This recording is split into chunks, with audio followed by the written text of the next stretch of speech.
Boy, I hate being wrong. I really hate being wrong. I mean, I'm wrong as often as you guys are, but it bothers me. I'm one of these anal perfectionist kind of guy. Once upon a, this has nothing to do with what I'm going to talk about, but once upon a time in Chicago, I had to do a radio controversy, a dialogue with a minister on pornography. I, of course, was pro, and he was anti, of course. And somewhere in the middle of the conversation, I was talking about the fine points of this problem, and I said, the minutiae of this situation, and he and the host looked at me, and they said, the what?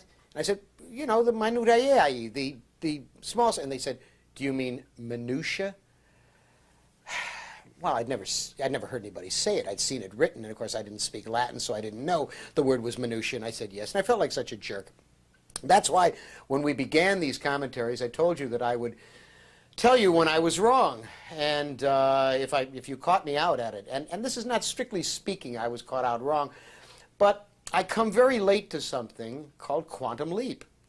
And Quantum Leap, I just never watched it very much when it was on network. Now it's on the USA Network, which oddly enough is the parent outfit of the Sci-Fi Channel. And I want you to understand that this is not a hype for them. They didn't ask me to do this. I come to do this to talk about Quantum Leap because I caught a wonderful episode in rerun the other day on USA Network. It was about, it's where Scott, I guess it's Bakula, is that the way it's pronounced? Scott Bakula goes back to the 50s and finds himself a member of the Ku Klux Klan and doesn't want to be and has to teach his son that bigotry and racism are bad. And I watched this hour, even in its edited, what they call stripped form, and it was absolutely astonishing. I thought it was one of the best lessons I had ever seen given on television about something like racism and bigotry, which is so deeply ingrained that most people suffer from it and don't even know. And I had begun watching Quantum Leap during the last season and was very much impressed by it. I'm sorry it's gone. I'm really sorry it's gone. And I'll tell you why, not so much for the story. Stories can be told in almost any format. But today, very few people have a sense of time.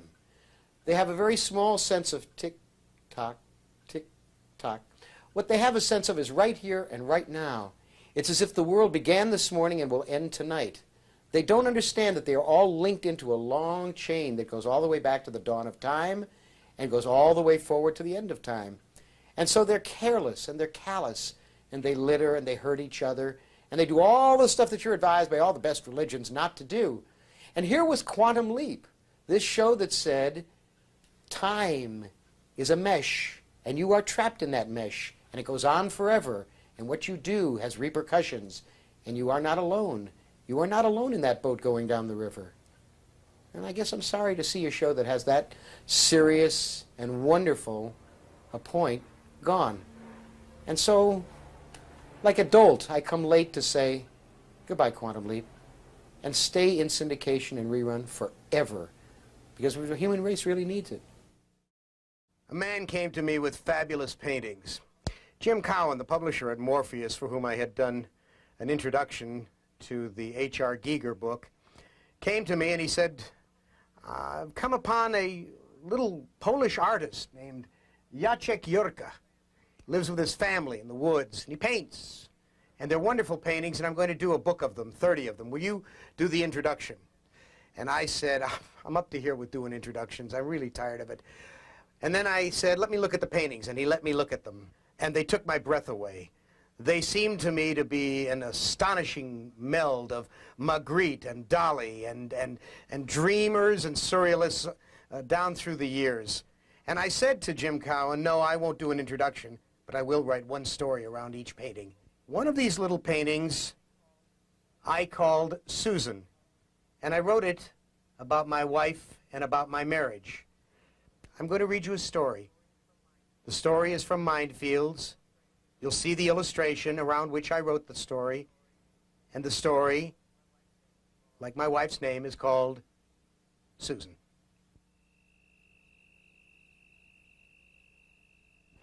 As she had done every night since they had met, she went in bare feet in a cantaloupe meat-colored night shift to the shore of the Sea of Mist, the verge of the ocean of smothering vapor, the edge of the bewildering haze he called the brim of obscurity.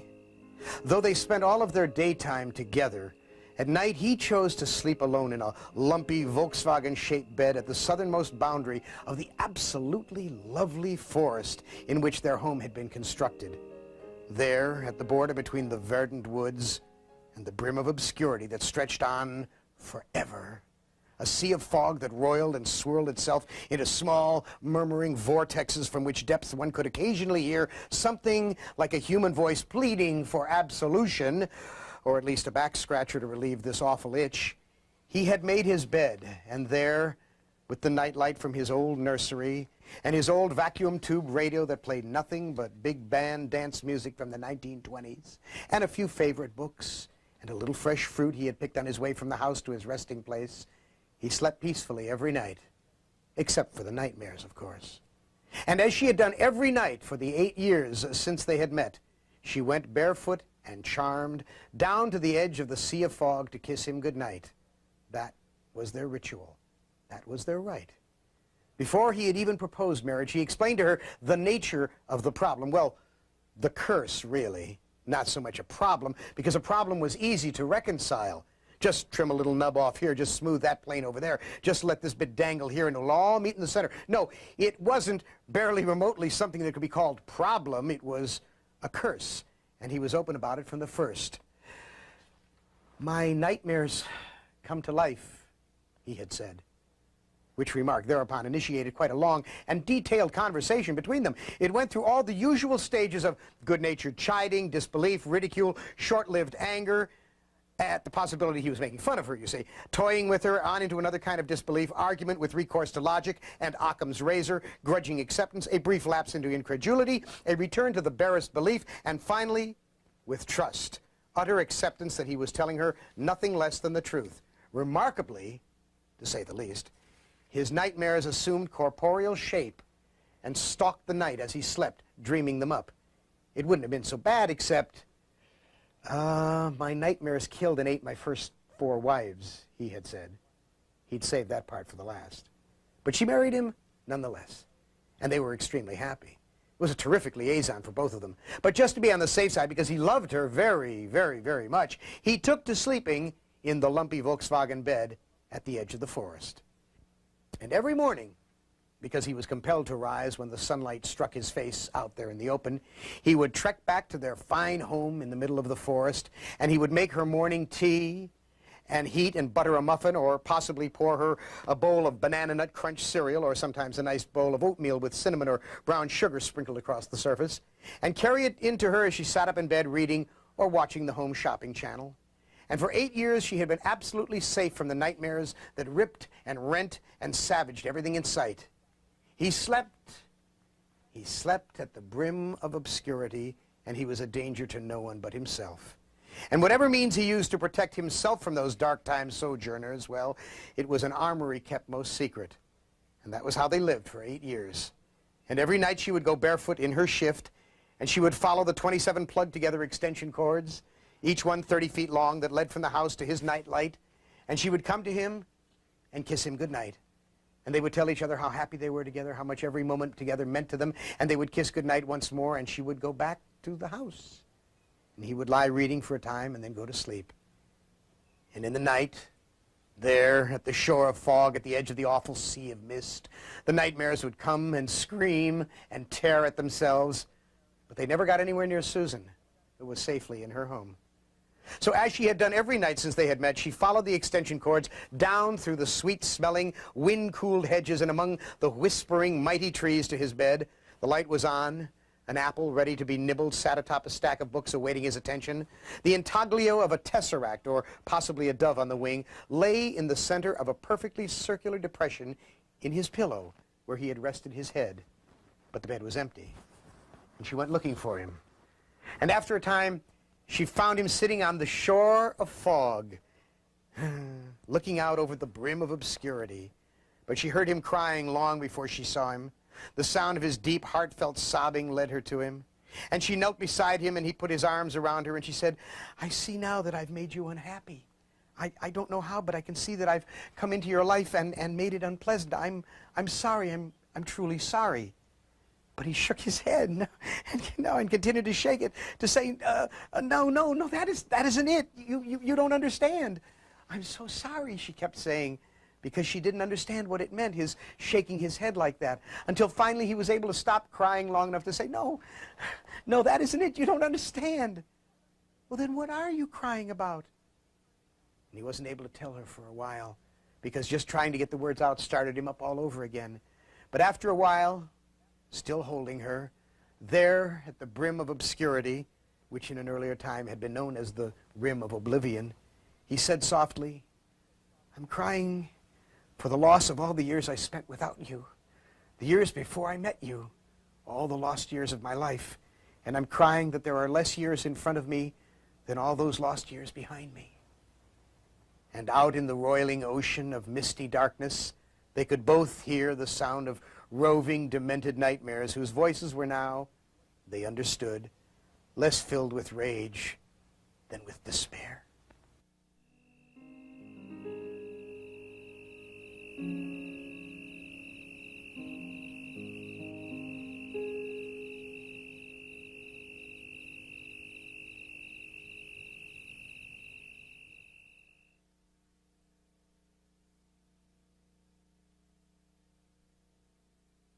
When we call him award-winning, that's an understatement. Harlan has won more awards for his 58 books, more than 1,100 stories, articles, essays, and columns than any other living fantasist. His film criticism has been appearing for the last 8 years in the magazine of fantasy and science fiction, and like our commentaries here, is called Harlan Ellison's Watching. I now take my Harlan Ellison, the critic cap, and I put it on, and I go back to one of the previous commentaries that I made in which I said that I was for hire. You know, send me your goods, send me your poor, your huddled masses of goods, and I would advertise them for you on the Sci-Fi Buzz commentary. Well, in fact, everybody has just been wonderful. You've sent me some of the most useless, worthless, and offensive trash I have ever seen. However, a few good things have stuck to my fingers. For instance, this absolutely beautiful Captain Marvel Shazam Lightning Bolt shirt, which was sent to me by a company called Graffiti. Every month, they issue T-shirts. They've got comic T-shirts of the Max and of Shadowhawk. They also do the Doc Savage posters. And here's the Sandman T-shirt. Very, very nice T-shirt for those of you who follow the Sandman. Okay, that takes care of that. Now, this is interesting. You're going to love this. The camera's going to come in on this. There's a company called Dynacom, D-Y-N-A-C-O-M-M, and Dynacom has just issued something absolutely terrific. They have issued 2 sets, stick with me, camera, 2 sets of trading cards of the artwork of Kelly Freas. Now, Kelly Freas is the cover artist who has done covers for, I don't know, 40 years or more. A while ago, I mentioned to you a reference book on science fiction and fantasy. Every once in a while, they do an encyclopedia. I'll take the hat off now. You know who I am. They do an encyclopedia of science fiction. Many years ago, they did this book, 1979. This was the Science Fiction Encyclopedia, which was edited by Peter Nichols. There is a new edition of it. But in the meantime, between that one and this one, there was in 1988, Professor James Gunn did the new Encyclopedia of Science Fiction. And Jim Gunn is a very, very fine man. And my entry is spectacular because it was written by a writer who knew something about me. And in fact, gee, how's that for amazing? I actually opened to my own ugly face. And it's pretty good. It's pretty good. It's not terrific. It's got a lot of errors. It's got a lot of stuff. It's outdated. But the book that you must get, absolutely, it hasn't been published over here yet, except in a very limited hardcover edition, which is what this is. It's being published by St. Martin's, who picked it up from England. This is the Encyclopedia of Science Fiction. This is the update by Peter Nichols and one of the most outstanding critics in the field, John Clute. And this is the killer. Now, there are errors in this one, but they are so conscientious that they've already issued, before it comes out in trade paperback in this country, they've already issued new data, typographical errors, factual corrections, and miscellanea. You get this along with the book. That's how conscientious they are. There's entire selections on Frankenstein, on flying saucers, on The Fly, Food of the Gods, Forbidden Worlds, Islands, Lloyd Arthur Eshbach, Eschatology. I get 2.5 pages in here. I love it. And it's correct, except for a few small errors. They do, for instance, make an error with Alan Brennert, and they say that his wonderful book, Kindred Spirits, is a juvenile. It is not. It's an adult novel. This is a terrific book for you to get, the Encyclopedia of Science Fiction. It'll be out in trade paperback sometime a little later this year. Now, I have done that job. I get to keep this book, and I don't have to spend the $75. You see, you thought I was kidding when I told you.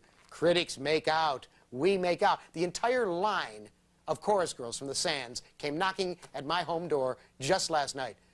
And all would have gone well except my wife beat the crap out of them. You know, getting old. It's not so bad. As Chevalier said, old age doesn't seem so bad when you consider the alternative. But the older I get, the more I think about the arrogance of youth. I've discussed that with you before. Many of you are young, and many of you are almost as arrogant as I. That's how it always gets me crazy when you get upset about how arrogant I am, and then I look at you, and you're even more arrogant than I am, and you're dumber than I am, and you're more arrogant about that. Well, the reason that I mention it is there's a group of young men and one not so old man, not so young man, who have formed a comic company called Image Comics. Now, the people in this group, there's 6 of them, I believe. Actually, there's 7, Ellison. And each one is the boss. There's Jim Lee and Todd McFarlane and Eric Larson and Mark Silvestri and a few others. And Jim Valentino is the old guy of the bunch. I think he's, gee, I don't know, maybe he's in his 40s. The others, I think, have all just reached puberty. And they're making millions and millions of dollars. I think that it's very fine that they're doing this, because in the history of comic books, the major companies always ripped off the artists, always kept them poor, killed them with deadlines. They didn't own their own properties. All they were beanfield hands.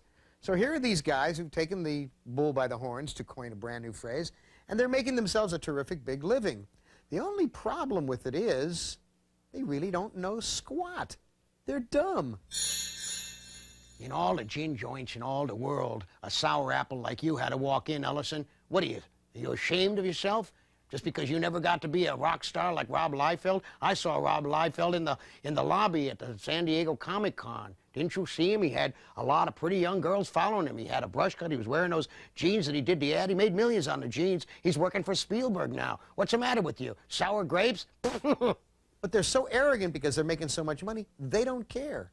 They go ahead and they act in the way that children act without being responsible. For instance, there's a guy named, was it Todd McFarlane who did it, or Jim Lee? I think it was Todd McFarlane.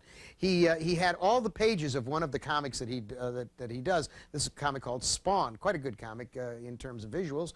And he laid them all out, and he invited some people into his studio, and he said, look, and he shuffled them. He said, look, you can shuffle them any way you want, and they still make sense. Yeah, they still make sense if they didn't make sense to begin with. Come on, Ellison, be real. William Burroughs did the same thing. Took a novel, threw it up in the air, reformed it. It's art. Art, Ellison. And that's the problem. These guys are pretty good artists, but they're awful storytellers. And they're too arrogant to know that. They just don't know any better. They're just young, and they don't care. Money can only take you so far. Well, I don't know. They're making so much money. What are you, sour grapes, Ellison? You don't like how much money they're making? You want them to stay beanfield hands? And when the vogue passes, then you got to have something to back it up. And if you're dumb as ditch water to begin with, you wind up dumb at the end, too, but broke. Sci-Fi Buzz has been on the air almost a year now, and believe it or not, Harlan Ellison and I have never met. Sure, he's been our resident commentator for months, but we've never been at the same place at the same time until we both found ourselves here in San Diego at Comic-Con. So I decided I was going to get this guy's autograph. How long was the wait for this? It's approximately an hour. An hour? Yes, sir. To get Harlan's autograph? Yes, sir. Are you sure this is Harlan? Yes, sir. Okay. Do you have to buy anything? They're taking advance orders on his new book. Oh, you gotta buy his book too? Yes, sir. Oh no.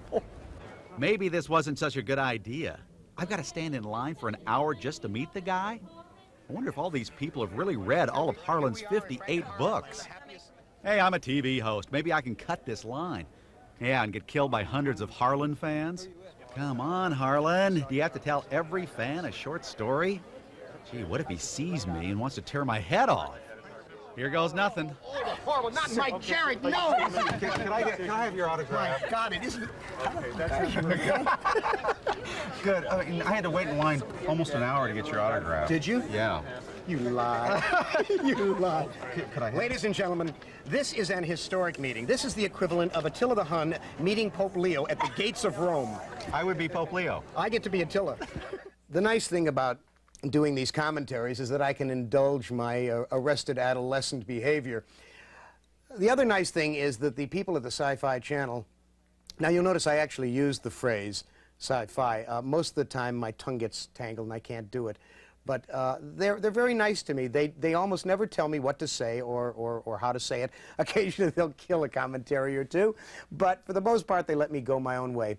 However, recently they got a couple of letters. They got a letter from a young man, a preteen, in Enid, Oklahoma.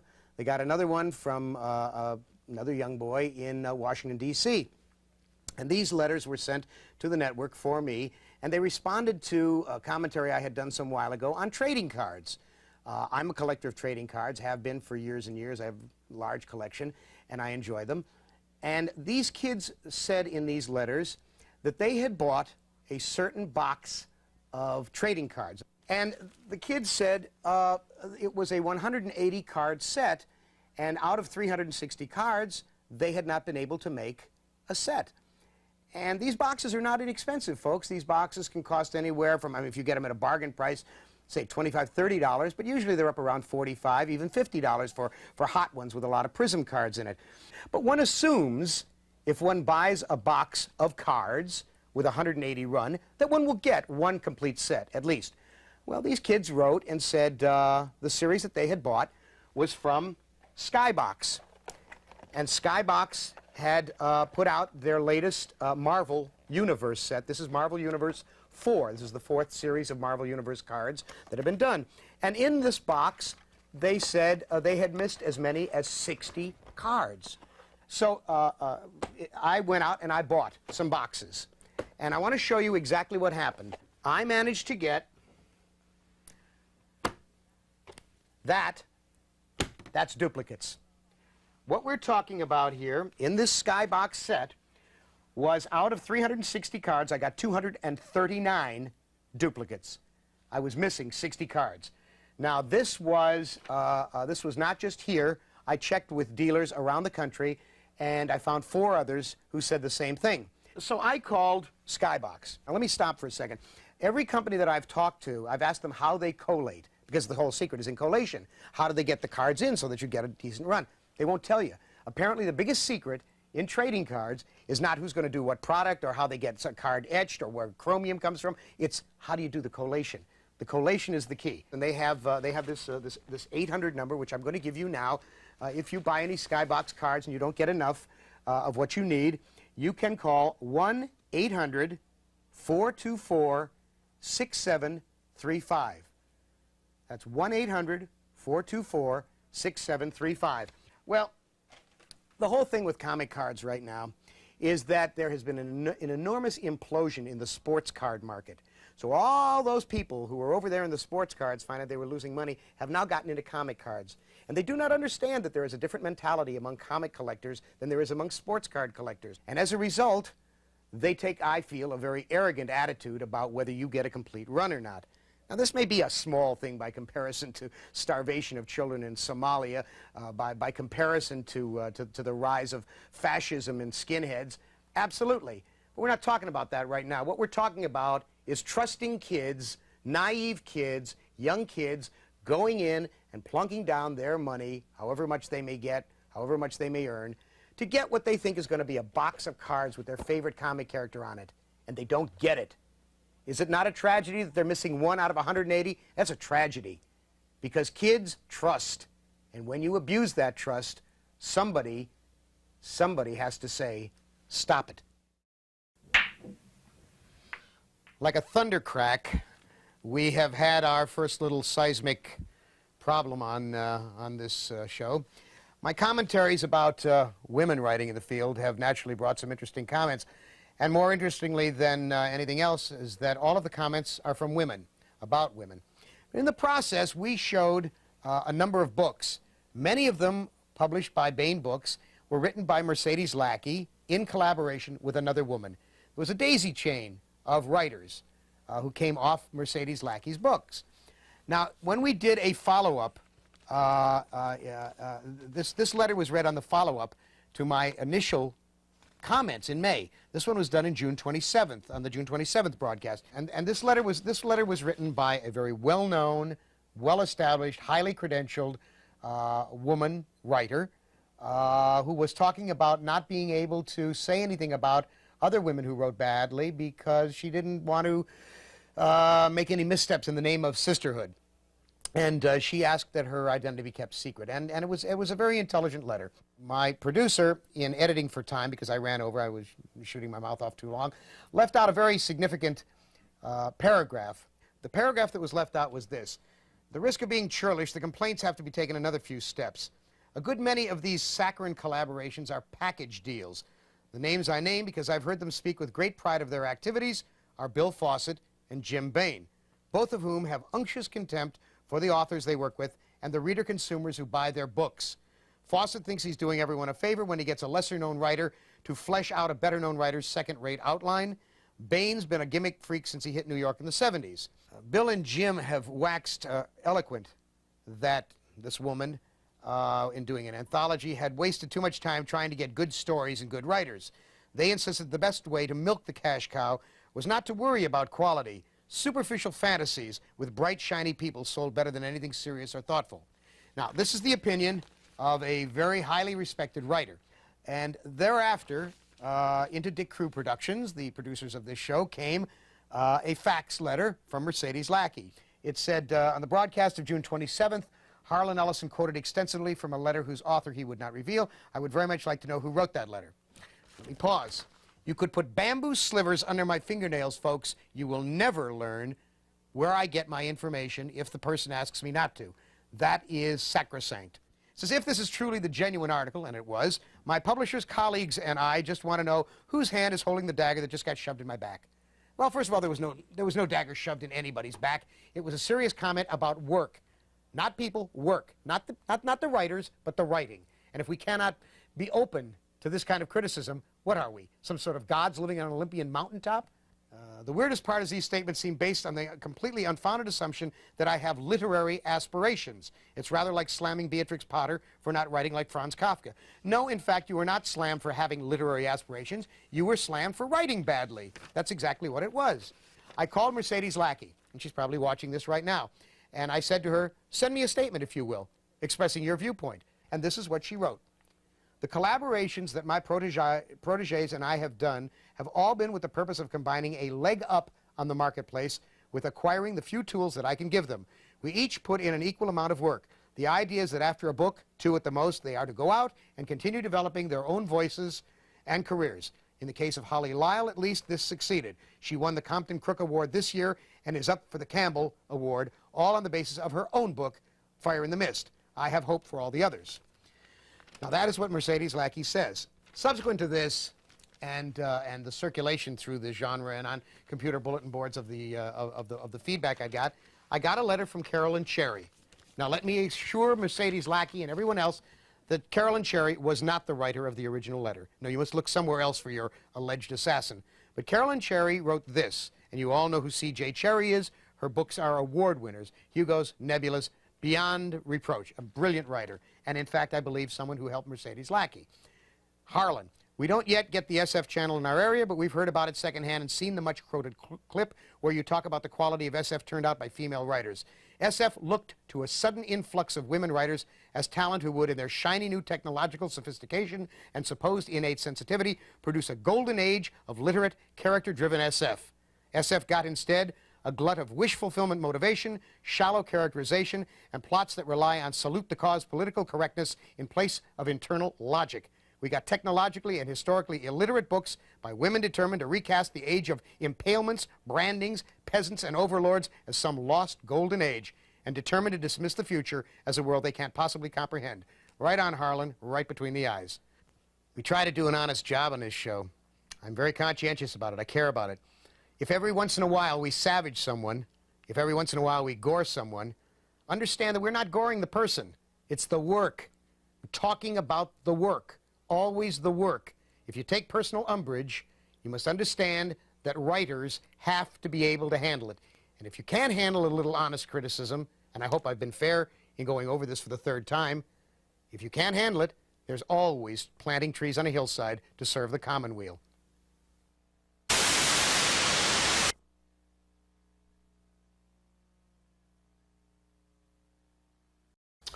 Maybe I won't take the shot. Listen, this might be my last commentary. I was hired to do 26, and this is 26. I got a little problem, a little ethical problem, and I figured you ought to know about it. It seems to me that the people that you spend your time watching, whom you honor with your attention, whom you in some small way deify, ought to be fairly straight with you and ought to tell you where their weaknesses lie. A number of years ago, I was working on Twilight Zone, and I walked off the show. I did a show that was about racism and bigotry. CBS wouldn't shoot it. They said it would offend people. I said, who, the racists and bigots? If there weren't any racism or bigotry, we wouldn't have to do a show like this. Well, they didn't do it, and I said, that's it. I can't work for you. I can't work for people I can't respect. And I motored. Now, you got to understand something about me. Apart from this network and this channel, which hire me, I'm basically hardcore and employable, and I walked away from a $4,000 a week job. And I did it because, not because I'm such a great, honorable person, but because my gut would not let me stay there. I couldn't work there. Well, I now find that situation assailing me as regards this channel, which is owned by the USA Network. And it has something to do with the blurring of reality and fantasy, which is very much what we talk about on this show. What's real? What's imagined? You know, the Sci-Fi Buzz will show you the way they do special effects, and you'll see that it's not real. But when you go to a theater, you think it's real. In August, USA Network did a film about the relationship between Bobby Kennedy and Marilyn Monroe. Now, understand something. I have no brief one way or the other. I never knew Bobby Kennedy. I never knew Marilyn Monroe. I don't really care about it. I don't really care whether they went to bed or not. But I think that the movie they did was awful. I think it was miserable to do such a film because it put them in bed. No one knows whether they went to bed. And like many of these docudramas, they fabricated history. There was a piece, it's right here, it was in TV Guide. They asked the director, Brad May, who oddly enough was the director when I did Grandma, the Stephen King show on Twilight Zone. Brad May, that was his first job. I directed along with him there. Brad May says he saw nothing wrong with inventing things about historical figures for Marilyn and Bobby, her final affair. Quote, I think it's fair game. They're public figures. God knows it may be crossing the line a bit, but I think that's okay. You think that's okay? No, it's not okay, Brad. Now, Brad Kay's just a director. See, and most directors, I'm not Brad. Brad's a very nice man. I like Brad. But most directors have the intellectual capacity of an artichoke. But this was something that was done by the USA Network. Brad May was a hired gun. The actors who played in it, they were hired guns.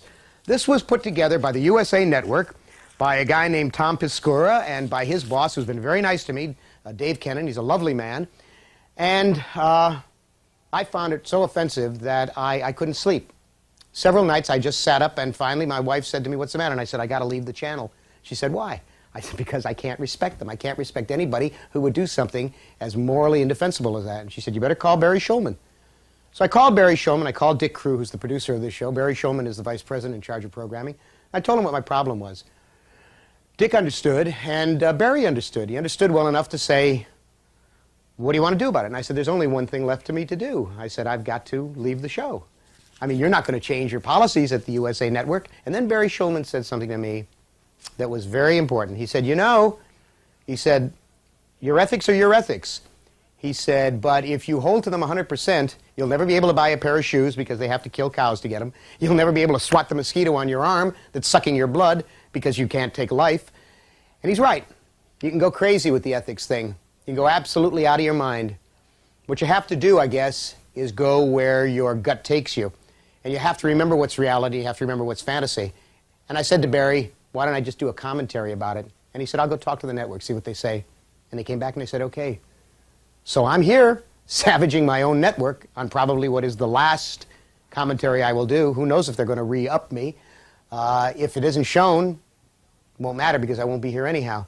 But I think you need to know that from time to time, this kind of stuff is bad. It's bad for people. It's bad for them not to know what's real. You got to know what's fantasy. You got to know what's reality. We deal in fantasy on this channel, but by God, we know what's reality.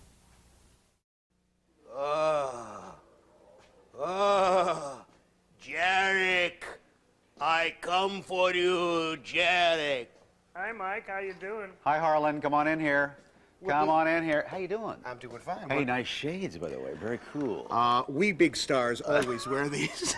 That's why I don't have any. You know, I just noticed in here in the script here that you are some kind of creative consultant. No, conceptual What, consultant. conceptual. What's so cool about that? Well, the conceptual consultant is, in fact, the secret brain behind everything. No one can say a word that has not come from my conceptual thing, some stuff. Really? Yeah.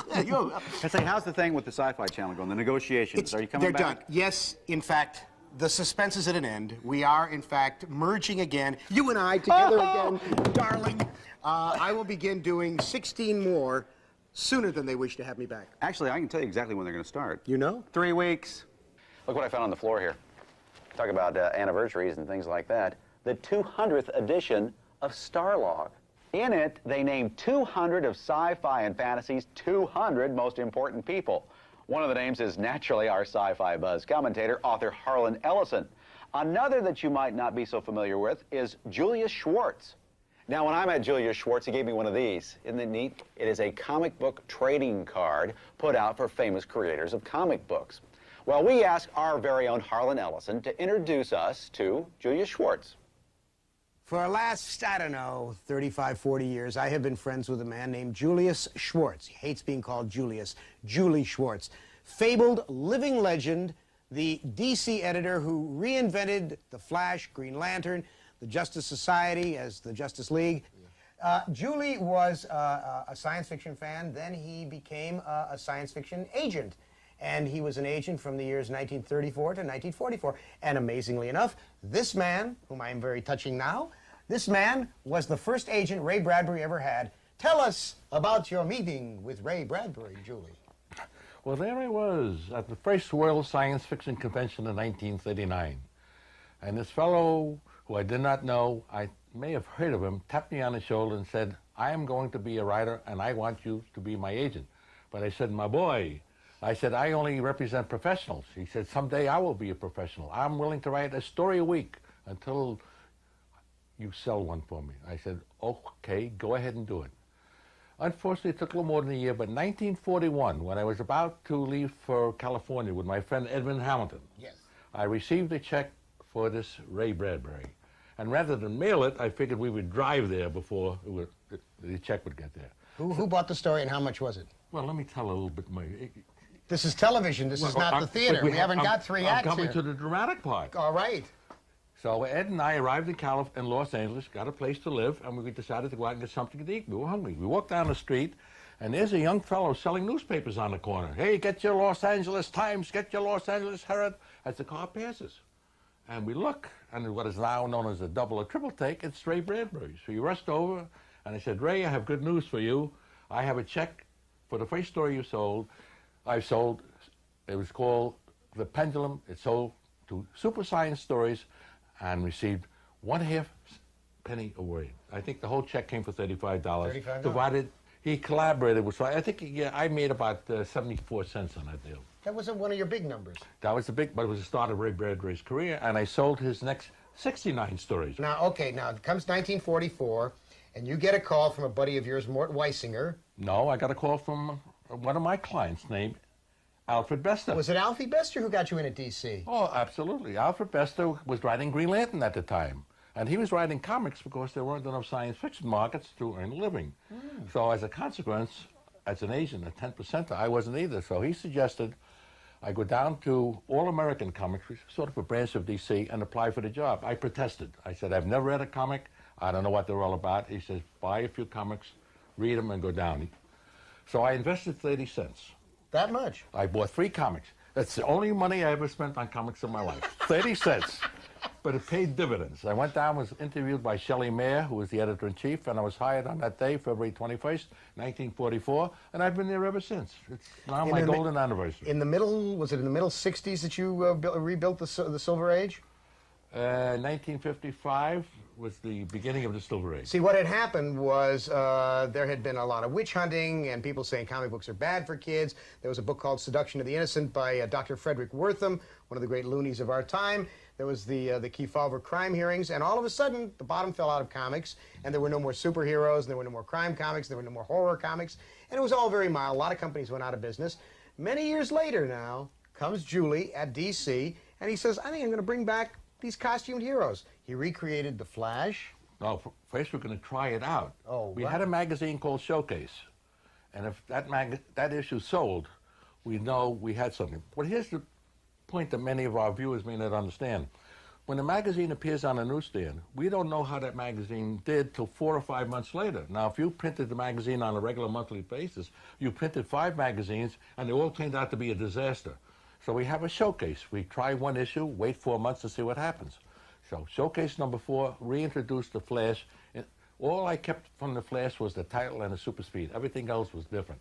4 months later, 4 months later, we got the report, and so in showcase number 8, we had another Flash, showcase number 12, and so on. At that point, they said, let's go ahead and put out the Flash. It became a success, and they said, Julie, what would you like to try next? Green Well, a real Lantern. favorite of mine was Green Lantern, Green Lantern. especially since Alfred Bester wrote it, who got me into it. That proved to be a success with the change. I reintroduced the Justice Society of America, but I called it Justice League. Society is a terrible name. It sounds like a social club. A league, it's a baseball league, a football league, a basketball league. That proved to be a success, followed by the Hawkman and followed by the Atom. All right, so now, Julie, my boy, we come through the mists of time. We come forward. This is your life. You were the Superman editor at DC for how many years? Oh, about 16, from about 1971 to 1985, 86, I don't recall exactly. How many times did you kill him off? I never killed him off. Hey, I didn't just fall off the turnip truck. It Schwartz. may have seemed he was killed. Oh, But he had never died. Oh, I see a cover that would say, in this issue, Superman dies. But he didn't really. Apparently. Apparently he died. Because I started the story on page 1 and ended on page 23 usually, and the story was over, so Right. Superman had an unforeseen accident. Right. And everyone thought he was dead. At the end, we saw He was not dead. he was not dead. Unlike Even though at the end it said the end, but that did not apply to Superman. That applied to the story. Right. Unlike okay. the current situation in which he was dead, but he's not dead. What's the finest moment you ever had in the world of science fiction? Oh, God. Oh. You can't think on your feet? Well, You're I'm a sitting living down, legend. A obviously. living legend If should I was think standing on on my its feet, I've had so many great moments. Okay. All right, okay, here's the Oh, moment. I figured we'd get it. I was sitting in my office with Kate Swan and Murphy Anderson, who were doing my Superman. And Jeanette Kahn, who's the president of DC Comics, sent in her administrative assistant, as they call it now, and said, everyone into the conference room, this is very important, drop whatever you're doing. So I look at Murphy and I look at Kate, and we're all wondering, and I say, uh-oh, this is it. You're all going to get canned. Marvel has finally taken us over, or DC is going out of business. This is the worst moment of my life. And got into the room, and on a long table were 4 bottles of champagne. Boy, this is really the toasting us and sending us off in style. A few moments later, Jeanette Kahn comes in, holding a magazine clenched to her, and she announced to one and all that this is Julie's 70th birthday, and we prepared a surprise for him. And the surprise was this, and there's an issue of Superman in which I appear on the cover, and Superman is flying in with a birthday cake to wish me happy birthday. Well, I thought it was just a cover gag, but I turned the cover over, and the story is about me. So that, I guess, is certainly one of the super best moments of my life. Tomorrow will mark another milestone for Julie Schwartz. He will celebrate 50 full years with DC Comics. Happy anniversary, Julie.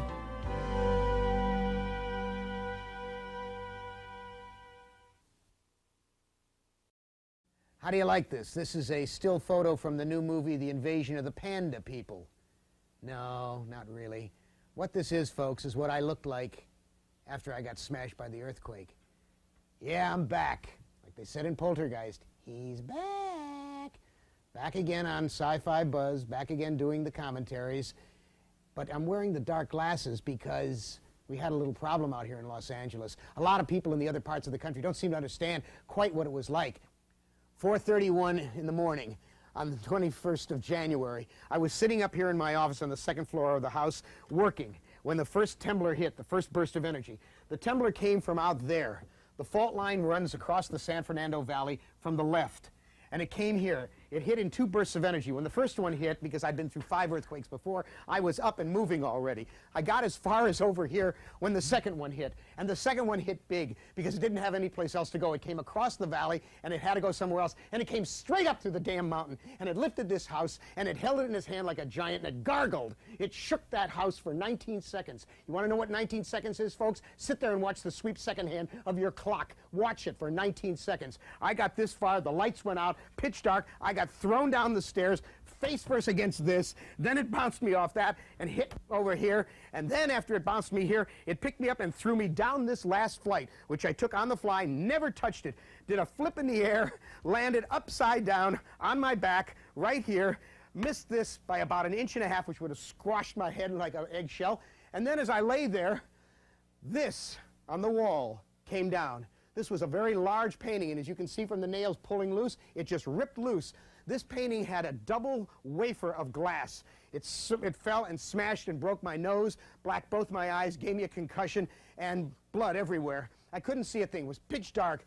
Then, when I lay there, all of a sudden, every book up here in these racks, all of these nonfiction books came down on me. And all of the books on the railing came down. All of those you see on the table here, all of those were up there. Everything fell in on me and knocked me unconscious again. Well, when I came to, I managed to get up, blood all over the place, and in the dark, I dragged myself out of here.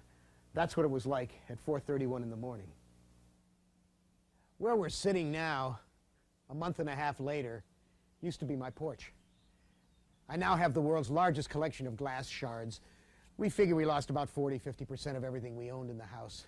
I wasn't the only one in the community. Richard Christian Matheson lost his entire house in the fire. People have lost their homes in the mudslides and the earthquake. And the people who helped us are amazing. I mean, guys came from as far away as Eugene, Oregon. Chris Rush, the editor of Magazine of Fantasy and Science Fiction, she came down to help. And Dave Bischoff came down from Oregon. Ed Bryant from Colorado. Terry Dowling and his lady friend Nikki came all the way from Australia. And most impressive of all, after we went after her on this program, Mercedes Lackey, Misty Lackey from Tulsa, Oklahoma, came in, got down on her hands and knees, and washed floors.